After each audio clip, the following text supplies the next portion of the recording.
Alors, bonsoir tout le monde.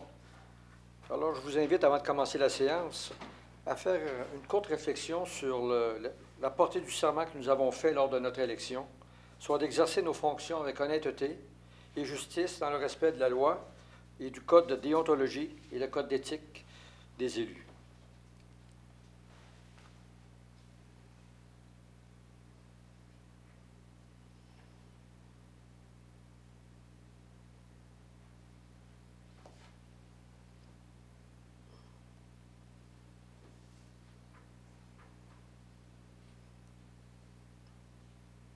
Alors, merci beaucoup.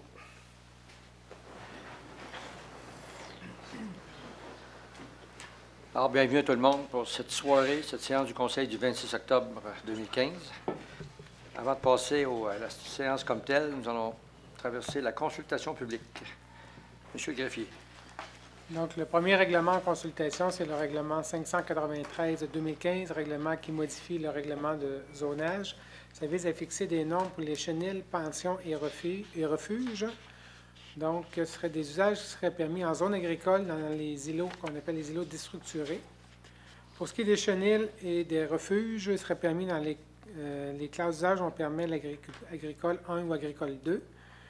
Un maximum de 30 chiens sont autorisés. Tout chenil ou refuge doit comporter au moins un bâtiment fermé sur tous les côtés. Un maximum de 2 bâtiments destinés aux animaux est permis. La superficie totale de plancher occupée par l'usage est de 260 mètres carrés au maximum. Tout enclos, cage, bâtiment logeant des chiens doit être localisé à 300 mètres et plus d'une habitation autre que celle de l'exploitant, 300 mètres d'une limite de terrain située en zone résidentielle et 1000 mètres du périmètre urbain. Les cages et enclos sont permis uniquement dans les cours latérales, arrière et à au moins 3 mètres des lignes latérales et arrière. Pour ce qui est de l'usage de pension, c'est permis dans les îlots déstructurés en zone AG ou AA. L'exploitant de la pension doit résider sur les lieux. C'est une superficie minimale de terrain de 5000 m². Un maximum de 14 chiens est autorisé. Tout enclos, tout cage, bâtiment logeant les chiens doit être localisé à 75 mètres et plus d'une habitation autre que celle de l'exploitant, 300 mètres du périmètre urbain. Et cages et enclos sont permis uniquement dans les cours latérales et arrière et à au moins 3 mètres des lignes latérales et arrière. Donc, ce serait permis à ces conditions-là. La deuxième consultation est sur le règlement 494-2015, règlement qui modifie le plan d'urbanisme. Ça vise à agrandir une affectation commerce et services de type local et régional à même une affectation résidentielle de faible densité pour un terrain situé sur la 147e rue près du boulevard Lacroix. Donc, on agrandit l'affectation commerce et services de type local et régional situé au coin de la 147e rue du boulevard Lacroix en y ajoutant un terrain. C'est le premier terrain résidentiel de la 147e rue. Donc, ce terrain-là est adjacent aux autres terrains déjà zonés commerciaux. La période de consultation se termine aujourd'hui. Ce règlement-là n'est pas susceptible d'approbation référendaire. La troisième consultation est sur le règlement 595-2015, règlement qui modifie le règlement de zonage. Ça vise à agrandir la zone commerciale CD 411 pour inclure un terrain situé dans la 147e rue. Donc, c'est ce qu'on vient de voir au niveau du plan d'urbanisme. Là, nous sommes au niveau du règlement de zonage. On a agrandi la zone commerciale avec le premier terrain de la 147e rue, près du boulevard Lacroix. La période de consultation se termine aujourd'hui et ce règlement-là est susceptible d'approbation référendaire. Puis la dernière consultation, c'est pour une demande de dérogation mineure. C'est pour le 85-85 boulevard Lacroix. C'est au Carrefour Saint-Georges, le commerce. La dérogation vise à autoriser 5 enseignes sur les murs alors que la norme prescrite est de 3, mais tout en respectant la superficie maximale d'affichage. Donc, c'est quelqu'un qui veut parler sur un de ces règlements-là. Il peut venir le faire. Alors, est-ce qu'il y a des commentaires sur la consultation publique, sur les 4 projets qui ont été présentés? Merci. Maintenant, nous allons passer à la séance du Conseil. Alors, vous avez remarqué, il y a 2 absents qui ont décidé de tenter leur chance du côté provincial. Alors, on leur souhaite à tous les deux, bien sûr, la meilleure des chances. Et puis, de travailler fort, parce que c'est pas toujours facile. On dirait qu'on est toujours en élection. Alors, bonne chance à Renaud, Fortier et Tom Redmond dans leur future carrière s'ils sont élus. Alors, ici, pour la séance de ce soir, vous avez eu la chance de regarder l'ordre du jour. Est-ce qu'il y en a qui ont des points à rajouter ou des points à discuter avant qu'on commence? Monsieur le maire, il y aurait 2 ajouts de résolution. À 6.11, ce serait l'acceptation de la plus basse soumission pour un service là, de fourniture de techniciens en automatisation et contrôle. Et à 6.12, ce serait l'autorisation à certains élus d'être présents au dîner de la Chambre de commerce là, du 3 novembre. Merci. D'autres points, d'autres ajouts? J'ai proposé. Alors, proposé par Mme Bougie, appuyé par Mme Thibodeau. Merci. Alors, le point 3.1, la séance du Conseil tenue le 13 octobre. Est-ce que vous avez tous eu la chance de regarder le procès-verbal? Est-ce qu'il y a des points, des questions, des éclaircissements? Non, j'en fais la proposition. Bon. Proposé par Mme Quirion. Secondé. Appuyé par M. Thomasin. Merci. Les avis de motion et dispense de lecture. M. le greffier. Oui, le premier, c'est pour donner un avis de motion avec dispense de lecture pour le règlement 594-2015, règlement qui modifie le plan d'urbanisme. Ça vise à agrandir une affectation commerce et services de type local et régional à même une affectation résidentielle de faible densité. C'est le règlement que nous avons vu tout à l'heure en consultation publique, donc pour un terrain qui donne dans la 147e rue près du boulevard Lacroix, qui serait ajouté à l'affectation commerce et services de type local et régional. Avis de motion et dispense de lecture. OK, l'avis de motion est présenté par Mme Quirion. Merci. Le 4.2. 4.2, c'est pour donner un avis de motion avec dispense de lecture pour le règlement 597-2015, règlement qui modifie le règlement 588-2015 concernant la circulation et le stationnement. Donc, on s'est aperçu qu'il y avait eu une coquille là, au niveau là, des certaines amendes qui étaient à 50 $ au lieu d'être à 40 $. Donc, une série d'amendes, tout ce qui touche, entre autres, le stationnement est baissé de 50 à 40 $ pour l'amende. Il faut comprendre que les frais, quand c'est une amende de 50 $, les frais sont de 26 $, alors qu'ils sont de 13 quand c'est une amende de moins de 50 $. Et aussi, donc, il y a une petite modification, c'est dans le stationnement à durée limitée. Le stationnement à durée limitée, quand il y a des affiches, le règlement prévoyait l'application quand il y a des affiches, mais seulement que dans les stationnements municipaux, ils n'ont pas sur rue. On a certains endroits où on a des affiches sur rue que le stationnement est limité, donc c'est pour que ça s'applique à ça aussi. C'est tout simplement l'autre petite modification. Avis de motion et dispense de lecture. OK, l'avis de motion par M. Thomasin. Merci. Maintenant, nous allons passer à l'adoption d'un règlement, le 5.1. Oui, c'est pour l'adoption du règlement 586-2015, règlement qui modifie le règlement de zonage. Ça vise à remplacer la zone résidentielle RE 341, située du côté ouest du boulevard Lacroix entre la 124 et la 125e rue, par une zone commerciale CD 341. Donc, c'est le 124-50 boulevard Lacroix. On vise à permettre les usages hôtels, motels, auberges, mais sans possibilité de vente d'alcool. Proposition. Proposé par Mme Bougie. Secondé. Appuyé par M. Thomasin. Merci. Maintenant, l'adoption de résolution. M. le DG. 6.1. C'est l'approbation du paiement des comptes pour la période du 2 au 15 octobre 2015. Le tout selon le rapport présenté par Mme Isabelle Deschênes, directrice du service des finances et trésorières. C'est la liste qu'on vous a déposée la semaine dernière en comité. C'est pour un montant total de 1 389 663,88. Je propose. Proposé par Mme Thibodeau. J'appuie. Appuyé par M. Fortier. Jean-Pierre. Merci. 6.2. C'est l'acceptation de la plus basse soumission conforme pour la fourniture d'une caméra thermique. C'est quelque chose qui est utile pour le service incendie. Nous sommes allés en appel d'offres sur invitation auprès de 3 entreprises. Nous avons reçu 2 soumissions. Arrêt au feu, 15 245,69. Protection incendie CFS, limité 16 780,61. Les soumissions sont conformes, donc vous avez une recommandation à l'effet d'accepter la plus basse soumission conforme à Aérofeu au montant de 15 245,69 qui inclut les taxes pour la fourniture d'une caméra thermique et que ce montant-là est prévu être payable à même le Fonds d'administration section de mobilisation selon le plan triennal pour l'année 2015. Proposition. Proposé par M. Perron. Appuyé par Mme Quirion. Merci. 6.3. C'est une demande de dérogation mineure pour le 85-85 boulevard Lacroix Saint-Georges. Attendu que l'entreprise Super C, située au 85-85 boulevard Lacroix-Saint-Georges, demande une dérogation mineure afin d'autoriser 5 enseignes sur les murs, alors que la norme prescrite est de 3, tout en respectant la superficie maximale d'affichage. Attendu la recommandation du comité consultatif d'urbanisme concernant cette demande de dérogation mineure. Alors, le projet de résolution est à l'effet que le Conseil accepte la dérogation mineure qu'on vient de mentionner, à savoir autoriser 5 enseignes sur les murs, alors que la norme prescrite est de 3, mais en respectant la superficie totale d'enseignes qui est prévue au règlement. Proposition. Proposé par M. Fortier, appuyé par M. Thomassin. Merci. 6.4. C'est une demande de versement auprès du ministère des Affaires municipales, de l'occupation du territoire. C'est dans le cadre du programme de la taxe sur l'essence et de la contribution du Québec.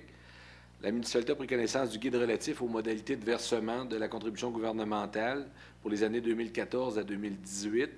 La municipalité doit respecter des modalités de ce guide qui s'appliquent à elle pour recevoir la contribution gouvernementale. Donc, le projet de résolution est à l'effet que la Ville s'engage à respecter les modalités du guide qui s'applique à elle. La Ville s'engage à être seule responsable et à dégager le Canada et le Québec, de même que leurs ministres, hauts fonctionnaires, employés, mandataires, de toute responsabilité quant aux réclamations, exigences, pertes, dommages et coûts de toutes sortes ayant comme fondement une blessure infligée à une personne, le décès de celle-ci, des dommages causés à des biens ou la perte de biens attribuables à un acte délibéré ou négligent découlant directement ou indirectement des investissements que la Ville aura réalisés au moyen de l'aide financière obtenue dans le cadre du programme TECQ 2014-18. Le Conseil approuve le contenu de la liste ci-jointe et autorise l'envoi au ministère des Affaires municipales de la présente et de tous les autres documents exigés par le ministère en vue de recevoir la contribution gouvernementale qui lui a été confirmée.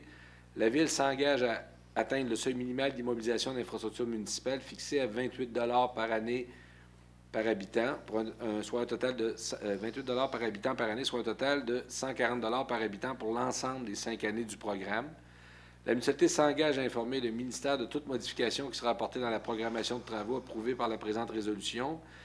La municipalité atteste que par la présente résolution que le programme de travaux ci-joints comporte des coûts réalisés véridiques, et reflète les prévisions de dépenses des travaux admissibles jusqu'au 31 mars prochain et remplace la résolution qui avait été adoptée le 28 septembre 2015. Ça, c'est le genre de conditions qu'on a là, à adopter pour toucher l'aide financière. Proposition. Seconde. Proposé par Mme Quirion, appuyé par Mme Thibodeau. Merci. 6.5. C'est l'acceptation d'une entente avec Gestion Martin Binette Incorporée concernant la protection des milieux humides. Attendu le projet de développement des 16e Avenue, 27e rue et 28e rue par Gestion Martin Binette Incorporée et les projets de développement de la ville sur les terrains du parc industriel du secteur ouest. Attendu que ces deux projets comportent des milieux humides dont certains peuvent être aménagés s'ils sont compensés par la préservation de terrains ayant une valeur écologique équivalente. Attendu que la Ville possède des terrains qui pourraient être reconnus comme ayant une valeur écologique équivalente par le ministère du Développement durable, de l'Environnement et de la lutte contre les changements climatiques, le projet de résolution est à l'effet que le Conseil accepte l'entente avec Gestion Martin Binette Incorporée pour compenser une superficie de 3 300 m² de milieux humides pour réaliser le développement des 16e Avenue, 27, 28e rue au coût de 12 $ du mètre carré, plus toutes les taxes applicables, laquelle entente est jointe à la présente résolution pour en faire partie comme si elle était reproduite au long, que le maire et le greffier soient tous deux autorisés à signer pour ou non de la municipalité les documents utiles et nécessaires pour donner suite à la présente résolution. Proposition. Proposé par M. Fortier, appuyé Je vais l'appuyer. par M. Perron. Merci. 6.6. C'est l'acceptation d'une entente de cession des sculptures de Beaux-Arts international de sculpture. Attendu que Beaux-Arts a organisé un symposium international de sculpture en 2014 où 10 artistes ont réalisé chacun une sculpture. Attendu que des ententes entre Beaux-Arts et les sculpteurs prévoient que les sculptures sont la propriété exclusive de Beaux-Arts en vertu des termes de ces ententes. Attendu que ces sculptures ont été réalisées sur des terrains appartenant à la Ville avec son approbation. Attendu que les parties désirent que la Ville assume l'entretien des sculptures à l'avenir. Le projet de résolution est à l'effet que le Conseil accepte l'entente de cession des sculptures avec Beaux-Arts, l'International de sculpture, laquelle entente est jointe à la présente résolution pour en faire partie comme s'il était ici au long reproduite et que le maire et le greffier soient tous deux autorisés à signer les documents. Proposé. Proposé par Mme Thibodeau, appuyé par M. Thomassin. Merci. 6.7. C'est l'adhésion au transport adapté, au transport autonomie Beau-Sept-Chemins pour l'année 2016. Alors, Transport Autonomie Beau-Sept-Chemins a établi la contribution de la Ville pour 2016 dans le cadre de la préparation de son budget. Le Conseil accepte que la Ville soit le mandataire auprès du ministère des Transports du Québec. Ça prend une municipalité qui est mandataire parmi le groupe des municipalités. Donc, le projet de résolution confirme notre adhésion pour 2016 au transport autonomie Beauce-de-Chemin. On accepte que la Ville soit mandataire et on le signifie au ministère des Transports. On autorise le paiement d'une somme de 59 147,43 pour 2016, qui est la quote-part de la Ville. Et également, le Conseil accepte la tarification des services qui va être facturés aux usagers, tel que décrit par l'organisme joint à la présente résolution, et que la somme de 59 147,43, incluant les taxes applicables, va être financée par le budget de fonctionnement de l'année 2016. Proposition. Proposé par Mme Bougie, appuyé par M. Fortier. Merci. 6.8. C'est l'embauche d'un commis au comptoir de prêt à la bibliothèque municipale. Nous avons un rapport préparé par M. Jean-Yves Blais, directeur des ressources humaines, en date du 9 octobre, lequel rapport a été déposé au comité général du 19 octobre. Le projet de résolution est à l'effet que le Conseil procède à l'embauche de Mme Caroline Morin, titre de commis au comptoir de prêt à la bibliothèque municipale, au taux de salaire privé de la convention collective en vigueur à compter du 31 octobre. Proposition. Proposé par M. Fortier, appuyé par M. Thomasin. Merci. 6.9. C'est l'interdiction de stationnement sur l'avenue de la Chaudière face au parc Veilleux. Alors, il y a des problèmes d'accessibilité au stationnement du parc Veilleux lorsqu'il y a des véhicules qui sont stationnés sur l'avenue de la Chaudière. Nous avons une recommandation du comité de circulation qui a analysé la problématique, qui est en date du 14 octobre. Alors, le projet de résolution est à l'effet que le Conseil interdise le stationnement sur rue, sur l'avenue de la Chaudière, face au parc Veilleux, sur une distance de 40 pieds, à partir de l'entrée du stationnement en direction nord, ainsi que de part et d'autre de la sortie du stationnement près du barrage gonflable, que ce Conseil autorise le service des travaux publics à effectuer les aménagements nécessaires pour donner suite à la présente résolution. Proposition. Proposé par M. Perron, appuyé par Mme Bougie. Merci. 6.10. C'est l'interdiction de stationnement sur une partie de la 25e rue, attendu le peu de largeur de la 25e rue vis-à-vis la 4e avenue, attendu la recommandation du comité de circulation du 14 octobre à l'effet d'interdire le stationnement sur cette partie de rue. Le projet de résolution est à l'effet d'interdire le stationnement sur la 25e rue à l'ouest de la 4e avenue et d'autoriser le service des travaux publics à aménager la signalisation nécessaire. Proposition. Proposé par Mme Thibodeau, Je l'appuie. appuyé par M. Thomasin. Merci. 6.11. C'est l'acceptation de la plus basse soumission conforme pour la fourniture sur demande de techniciens en automatisation et contrôle. C'est pour la période du 1er novembre 2015 au 31 octobre 2017. Nous sommes allés en soumission sur invitation auprès de 5 fournisseurs. Nous avons reçu deux soumissions. Alors, les soumissions sont conformes. Les soumissions étaient celles de Denis Schenck, 34 492,50 et Filtrum Incorporé, 68 985 $. Il faut comprendre que c'est pour une banque d'heures et que ce technicien-là, dans le fond, on l'appelle quand on en a besoin. C'est principalement pour l'usine d'épuration. Alors, le projet de résolution est d'accorder le contrat à Denis Schenck au montant de 34 492,50 $. Proposition. Proposé par Mme Quirion, appuyé J'appuie. par Mme Bougie. Merci. 6.12. C'est pour autoriser Mme Manon Bougie, Mme Irma Quirion et M. Serge Thomasin à participer au dîner de la Chambre de commerce qui va avoir lieu la semaine prochaine et à ce que la Ville assume les coûts du dîner. Je propose. Proposé par M. Fortier, appuyé par Mme Thibodeau. Merci. Alors, nous allons passer maintenant au dépôt de documents. 7.1. 7.1, c'est la liste des permis émis par le service d'urbanisme au mois de septembre 2015. Nous avons eu un total de 189 permis et certificats pour des travaux qui totalisent 4 962 555 $. 7.2.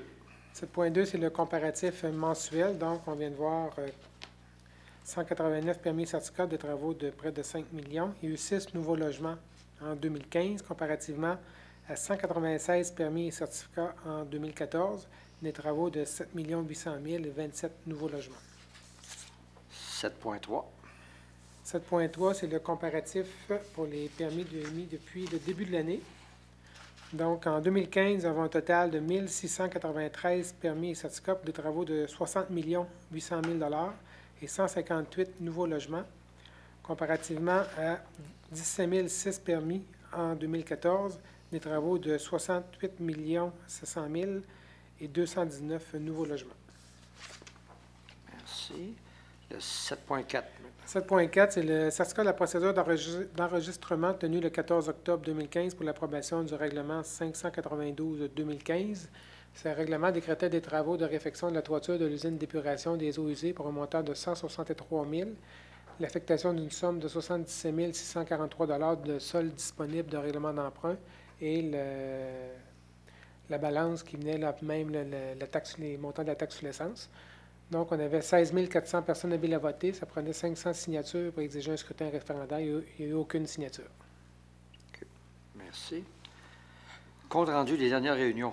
Est-ce qu'il y a des membres du Conseil qui ont participé à des réunions à laquelle ils voudraient faire mention? Oui. Madame Thibodeau. Oui, j'ai été, le 15 octobre dernier, j'ai été à Vitalité culturelle. Ça se passait à Notre-Dame-des-Pins. On avait comme invité le maire de Baie-Saint-Paul, M. Jean Fortin, qui nous a parlé de sa ville de 7 300 habitants, où est-ce que, bon, il y a bien des choses culturellement qui se sont passées là et qui va très, très bien. Il disait aussi de toujours garder en tête l'agenda 21. Ça, c'est la politique de développement durable. Alors ça, il y a 4, c'est comme une table, il y a 4 pattes. Alors, pour que ça fonctionne, il faut que ça se tienne. Le respect de l'environnement, un développement économique et responsable, l'équité sociale et la vitalité culturelle. Si on pense à Fred Pellerin, hein? Alors, grâce à la fierté de son identité, il a réussi à faire un développement touristique hors du commun. On s'entend là-dessus, parce que Saint-Élie-Caxton, il n'y a personne qui connaissait ça. Il a mis ça sur la map avec des lutins, là, lui. Hein? Alors, les élus lui ont fait confiance et on connaît la suite. Et aussi, de plus en plus, les entreprises investissent en culture pour garder leur monde. Il faut créer des liens entre les entreprises, les artistes et les élus. C'est incontournable. Puis, les municipalités du Québec, bien, ils ne se distingueront pas par leur réseau d'aqueduc, mais bien par la beauté et la culture. Et la culture y est pour beaucoup. Voilà, pour ceci, la vitalité culturelle. Il y avait beaucoup de monde de notre région et ça a été très enrichissant pour tout le monde. Pour supporter votre sortie, Mme Thibodeau, n'oubliez pas, il y a la conférence de presse pour le Salon des artistes et artisans. Oui. Okay. Ensuite, il y a le concours photo clin d'œil. Oui. Alors, c'est au moins... Alors, à la ville de Saint-Georges, culturellement parlant, on travaille très fort et on fait des belles choses. J'ai eu une autre sortie aussi. Ça s'appelait « Démasquer le communautaire ». Ça se passait le 22 octobre à Beauceville. Et ça, vous savez qu'il y a beaucoup d'organismes communautaires dans notre région. Il y en a 67 dans Beauce-et-Chemin. Alors, c'est tous des organismes qui ont leur lieu d'être. Et c'était leur deuxième édition. Et c'était vraiment quelque chose pour souligner l'apport de ces gens-là. Bon, il y avait le prix bénévole de l'année, innovation de l'année, entreprise de l'année, organisme communautaire de l'année, etc. Et c'était surtout pour que les gens se connaissent et réseautent. Et c'était apporté d'une façon très sympathique. Tout le monde était, bon, masqué, mais il fallait essayer de rencontrer les gens. Il y avait des petits coupons. En tout cas, c'était bien fait. J'ai beaucoup aimé ma soirée et j'ai rencontré des gens encore là qui travaillent très fort pour notre communauté. Alors, les soirées de culture se portent bien. Oui. Est-ce qu'il y a d'autres comptes rendus ou quoi que ce soit? De mon côté, je pense que vous avez déjà entendu parler du dépôt du rapport Perrault qui a eu lieu vendredi dernier. OK, alors, c'était l'ancien maire de Sherbrooke qui a travaillé pendant presque un an sur les redditions de comptes. Comment améliorer les redditions de comptes?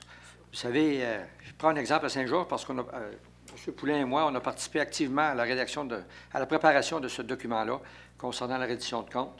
Alors, on prend l'exemple qu'on a présenté, c'était les terrains de soccer. Vous savez qu'une fois qu'on a construit les terrains de soccer, on est pour 10 ans à donner des statistiques, combien il y a de jeunes qui participent, combien...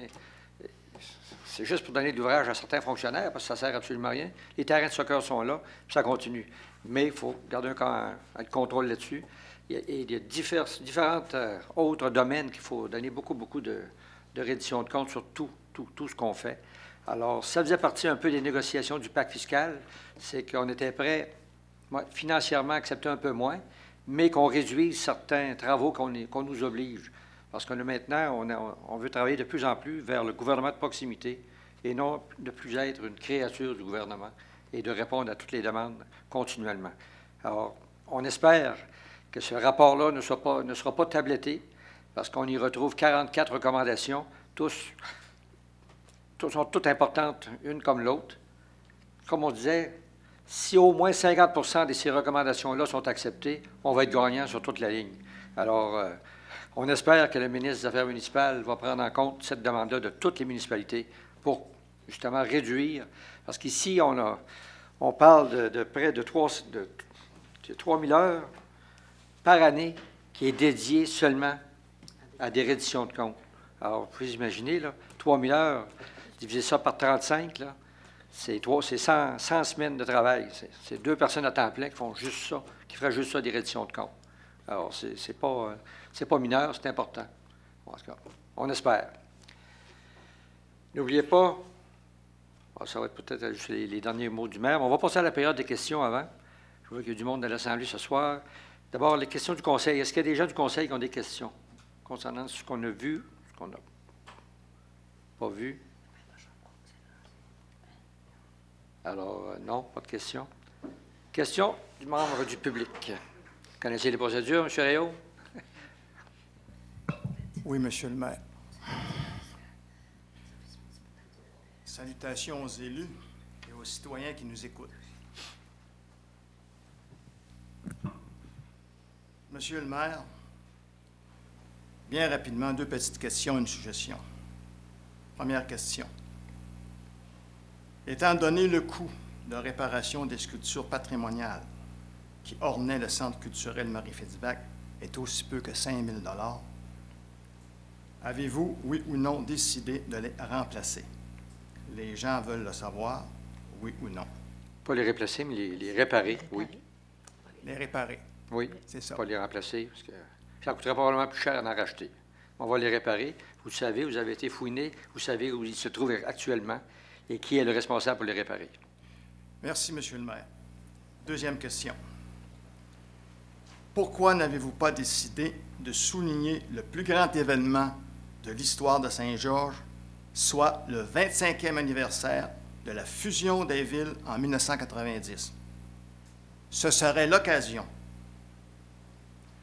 de saluer les maires, M. Paul-Henri Lacasse, M. Richard Busse, M. Alain Gilbert, leurs conseils municipaux et les bénévoles qui ont ouvert ce que plusieurs appellent le quart de siècle 85-2010, soit la période d'or de notre ville. Un bon point, M. Réau. Je peux vous dire qu'on m'en parle régulièrement. Puis on va sûrement m'en parler lorsqu'on va annoncer les comptes de taxes, là, alors que la fusion. Mais effectivement, on ne l'a pas souligné. On n'a pas tenu bon de le souligner. On savait que c'était le 25e anniversaire parce qu'on voulait faire un événement majeur. C'est probablement que ça va se tenir l'an prochain, qui va avoir lieu autour du pont d'Henri-de-Roy, pour justement parler de la fusion, pour avoir un élément concret qui va souligner le 25e, en retard de quelques mois, le 25e anniversaire de la fusion de Saint-Georges. Merci, M. Morin. Ma suggestion. Dans le passé, on était habitué à recevoir chaque année un rapport complet de la municipalité, une vraie transparence sur tous les dossiers de la ville, bons ou mauvais. L'administration de M. Fecteau a arrêté cette habitude traditionnelle très, très appréciée des citoyens. Allez-vous la recommencer? Les contribuables le souhaitent beaucoup. C'est une question de transparence. Première fois que je n'entends parler. On pourra vérifier. Mais vous savez qu'on est très transparent. Vous le savez, vous venez à l'Hôtel de Ville toutes les semaines pour demander des documents. Alors, chaque personne, chaque payeur de taxes peut venir à l'Hôtel de Ville pour obtenir ce qu'ils veulent et poser des questions précises. Mais je n'ai jamais vu ce rapport-là, personnellement. Mais je ne dis pas non, je ne dis pas oui. Mais on va pouvoir vérifier. Merci, M. le maire, c'est tout. Plaisir.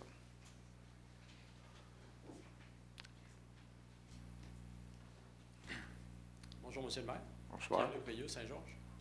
Petite question sur l'adaptation, résolution 6.5, point de vue des milieux humides. Oui. Je demeure dans le secteur, puis j'aimerais savoir si au lieu de taxes chargées aux contracteurs, s'il n'y aurait pas possibilité de faire de parcs, parce que c'est un secteur quand même reculé. On n'a pas de parc pour les enfants, un grand quartier résidentiel, savoir s'il y aurait quelque chose à faire pour ça. En d'autres mots, vous voulez qu'on utilise le terrain qui a été adopté pour faire de la construction de nouveaux logements? Pour faire un parc? Sans utiliser ce terrain-là, il peut y avoir d'autres terrains aux alentours, puisque la ville a beaucoup de terrains dans ces coins-là, ou demander, faire une entente avec le contracteur de faire un développement pour un terrain, pour un parc. Écoutez, M. Veilleux, je vous invite à venir, je ne sais pas si vous êtes disponible durant le jour. Oui. On pourrait se rencontrer et en parler. Là, je n'étais pas préparé pour cette question-là. Mais je suis ouvert à toute possibilité, à moins que M. Poulin a un point à rajouter. Bien, un complément de réponse. Lorsqu'un promoteur développe une rue, c'est prévu à la loi qu'il doit y avoir, au choix de la ville, un montant versé au niveau, dans le fond des parcs, qui est 10 % d'évaluation, je crois, avant, ou un espace de terrain d'une valeur équivalente. Ça, c'est un choix qui appartient à la ville.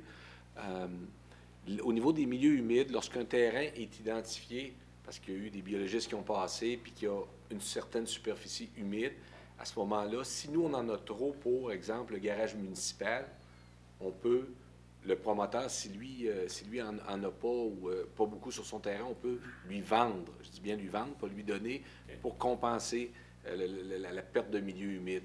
Donc, c'est dans ce cadre-là que cet échange-là a lieu. Dans des terrains qui sont classés humides, on ne pourrait pas nécessairement faire... C'est un parc, ça va demeurer un milieu naturel, mais on ne pourrait pas, exemple, creuser, installer des balançoires, des choses comme ça. Localiser ailleurs, par exemple. C'est proche du secteur, il pourrait être relocalisé. Un parc, oui. Un parc de quartier le plus près. Il y a la piste cyclable qui passe près, mais effectivement que le parc de quartier le plus près, si je ne me trompe pas, c'est le parc Pomerleau. Ouais, le parc Pomerleau. C'est quand même assez loin. Je ne sais pas si vous êtes venu dans notre secteur. Oh, oui.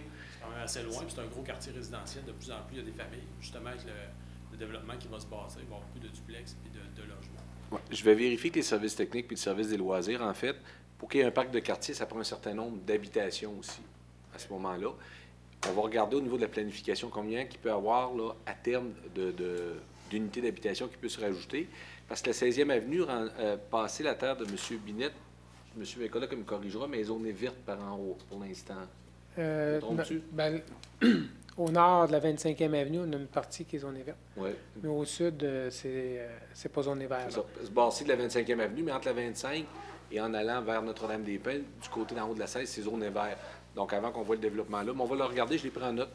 On va prendre vos coordonnées, M. Veilleux. On va prendre vos coordonnées pour être capable de vous faire un suivi. C'est ça. Merci beaucoup. Est-ce qu'il y a d'autres points, d'autres questions? Alors, en terminant, je vous invite au Café du Maire qui se tiendra le dimanche 1er novembre, entre 9h et midi. Vous voyez la différence, tous les secteurs sont invités. C'est au Centre Marie-Fitzbach. Alors, 3 heures, c'est sûr qu'on est en pleine période budgétaire, la préparation du budget. Vous êtes tous invités à venir poser vos questions, vos commentaires ou vos recommandations. Ça me fera plaisir. Je vais être accompagné de tous les conseillers, excepté les 2 qui sont en campagne électorale. Et puis, ça me fera plaisir de vous rencontrer. Le café va être chaud. Trompez-vous pas d'heure. Ouais, c'est ça, n'oubliez pas, vous changez d'heure samedi aussi, là. Alors, n'oubliez pas, c'est pour ça qu'on a rajouté 1 heure aussi, là, de 9h à midi pour ceux qui vont oublier de changer d'heure. N'oubliez pas le vin et fromage qui va se tenir pour soutenir notre ville jumelle à Lisieux, là, pour le groupe qui s'occupe de faire les échanges étudiants. Et ça a lieu le samedi soir, le 31 octobre. Le 31 octobre, au club de golf de Saint-Georges.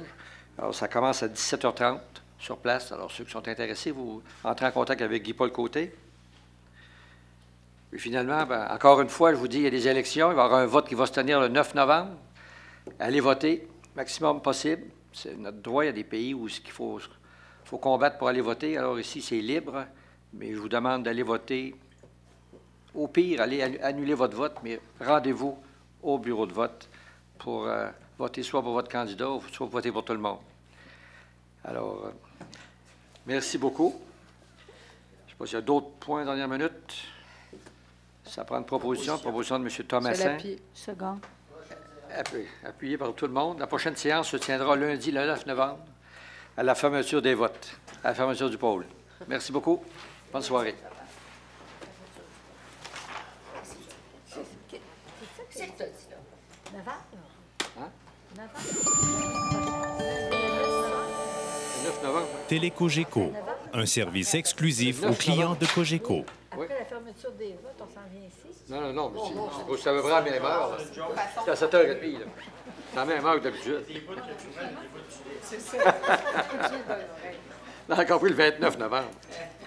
Oui. Tu as parlé. C'est bien l'exemple de Saint-Georges, c'était dans le rapport. C'est ça, je me dis, le 30 000 habitants, c'est le complément. sortes d'histoires, là, cette affaire-là, là, que les réductions de compte, c'est épouvantable. Moi, je suis capoté. Je les connais pas toutes, là. Il y en a des. Ouais. Mais tu sais, on a pris en note ici, là, regarde, la réduction des comptes, là, justement pour les terrains de soccer. Tu sais, qu'ils vont demander combien d'hommes, combien de femmes, à quelle heure qu'ils jouent, ça sert à quoi, tu sais. C'est toutes des affaires de même. Ça va au Conseil du Trésor. Qui regarde ça par ça? Ça va pas.